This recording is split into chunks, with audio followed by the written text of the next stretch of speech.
বঙ্গভবনের সামনে এসেছি আমরা। এখানে দেখতেছি যে উৎসব মুখর জনতা এবং এখানে একজন যে খুব উত্তেজিত হয়েছেন। আপনি উত্তেজিত হয়েছেন কেন? আমরা বাংলাদেশকে ছাত্র গণ অভ্যুত্থানের মাধ্যমে পাশাপাশি এই আমাদের ছাত্র সমাজের সাথে আমরা যারা সাধারণ নাগরিক আছি এবং সমস্ত রাজনৈতিক দলগুলো যারা আওয়ামী লীগের এই দুঃশাসনের বিরুদ্ধে যারা আমরা এই গত 3টি নির্বাচনে আমরা যারা ভোট দিতে পারি নাই তাদের ভোটের অধিকার ফিরিয়ে আনার জন্য এই ছাত্র সমাজ সহ বিভিন্ন রাজনৈতিক দল এই ছাত্র সমাজকে সহযোগিতা করে আজকে এই সফলতা অর্জন করেছি। যারা বঙ্গভবনে ঢুকতে চাইছিল আমরা মহামান্য রাষ্ট্রপতি মহোদয়কে বলবো, আপনি যদিও দলীয় সরকারের অধীনে রাষ্ট্রপতি হয়েছেন কিন্তু আপনি এখন নিরপেক্ষ ভূমিকা পালন করুন এবং ডক্টর ইউনূসের নেতৃত্বে অন্তর্বর্তীকালীন সরকারকে সহযোগিতা করুন। তাহলে এখানে আওয়ামী লীগের দালাল এবং এজেন্ট এসেছিল, আমি তার নাম বলতে চাচ্ছি না। সুতরাং আওয়ামী লীগের এজেন্ট এবং তাদের প্রেতাত্মারা কেউ বঙ্গভবনে ঢুকতে পারবে না। আমরা ছাত্র সমাজ এটা প্রতিহত করব। আমরা কথা দিচ্ছি বাংলাদেশের মানুষদেরকে শোষণ মুক্ত বাংলাদেশ গড়ব। যেমনি 1971 সালে যদিও আমরা স্বাধীনতা যুদ্ধে অংশগ্রহণ করতে পারি নাই কিন্তু এইবারে 2024 সালে এই স্বাধীনতা যুদ্ধে রাজাকার হটিয়ে দেশে গণতন্ত্র প্রতিষ্ঠা করব এবং এই সরকার 3 মাসের মধ্যে একটা জাতীয় নির্বাচনের ব্যবস্থা করবে, যেটার কারণে দেশে আমরা দেশবাসী সহ আমরা ছাত্র সমাজ আমরা তাকে অভিনন্দন জানাচ্ছি। এবং এই নোবেল জয়ী উনি আমাদের বিশ্বের মডেল, বাংলাদেশের অহংকার, উনি সজ্জন ব্যক্তি। উনি আগামী 3 মাসের মধ্যে একটা গ্রহণযোগ্য নির্বাচন দিবে, আমরা ভোট দিব। আমরা ভোট দিতে পারি নাই, ভোটের অধিকার উনি প্রতিষ্ঠিত করবে। এই কারণে ডক্টর ইউনূস সহ সকলদের বিরুদ্ধে আমাদের আন্দোলন ছিল, যাদের বিরুদ্ধে সরকার হুলিয়া মামলা শাস্তি এমনকি খালেদা জিয়াকে দীর্ঘদিন বন্দী করে রেখেছে। আমরা যাদের আত্মত্যাগের বিনিময়ে বাংলাদেশ পেয়েছি, লাল সবুজের পতাকা আবার ফিরে পেয়েছি, তারা আমাদের জাতীয় বীর হিসাবে ঘোষণা দিতে হবে এবং তাদের পরিবারের লোকদেরকে সরকারি চাকরি নিশ্চিত করতে হবে এবং তাদের পরিবারের নিরাপত্তা দিতে হবে অন্তর্বর্তীকালীন সরকার। ধন্যবাদ।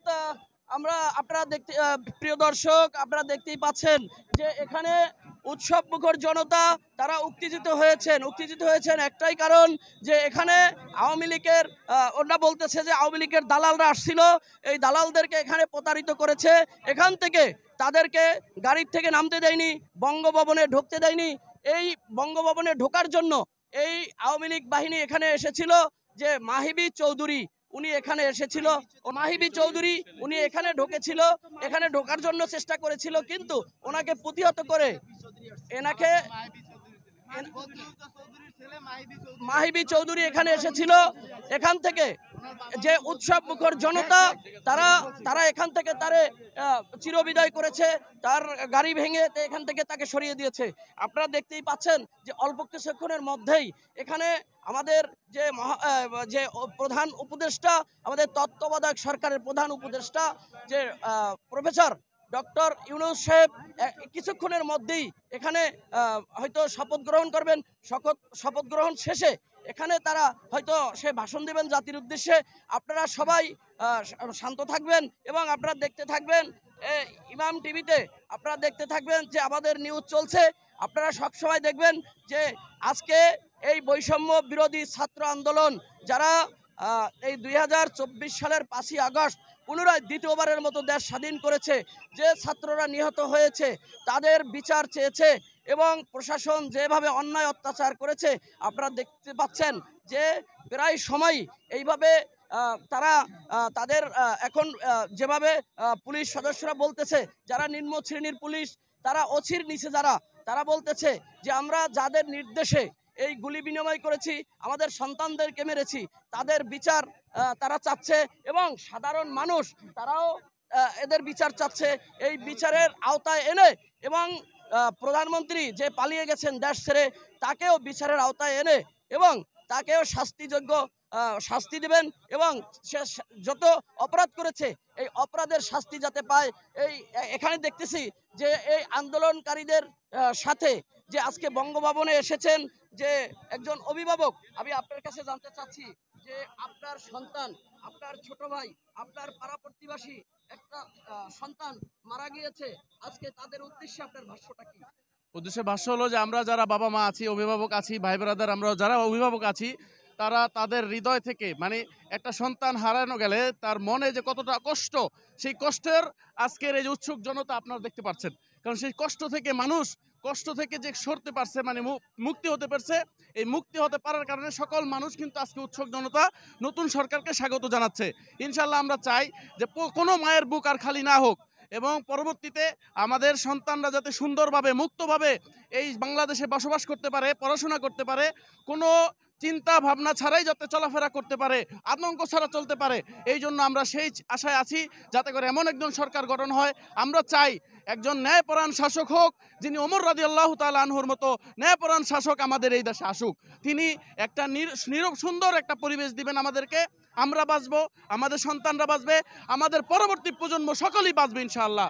সবাই আমরা সেটাই চাই ইনশাআল্লাহ। ধন্যবাদ আপনাকে। আমি একটু আপনার কাছে জানতে চাচ্ছি যে প্রফেসর মোহাম্মদ ডক্টর ইউনূস সাহেব যদি তত্ত্বাবধায়ক সরকারের উপদেষ্টা হয়, আপনাদের অন্তর্বর্তী সরকারের উপদেষ্টা। আসসালামু আলাইকুম ওয়া রাহমাতুল্লাহি ওয়া বারাকাতুহু। আমরা ডক্টর ইউনূস স্যারকে স্বাগত জানাই, কারণ স্বৈরাচার শেখ হাসিনা সরকার যেভাবে আমাদের ছাত্রদেরকে গুলি করে হত্যা করেছে, আমরা প্রত্যেকটা হত্যার বিচার চাই এবং তার যেভাবে অপমান হয়েছে, লাঞ্ছিত হয়েছে, ভবিষ্যতে যেন অন্য কেউ আমাদের দেশের জনগণের প্রতি অন্যায় না করে, সুন্দরভাবে দেশ পরিচালনা করে, এটাই আমরা দেশবাসী কামনা করি। আসসালামু আলাইকুম ওয়া রাহমাতুল্লাহি ওয়া বারাকাতুহু। সুপ্রিয় দর্শক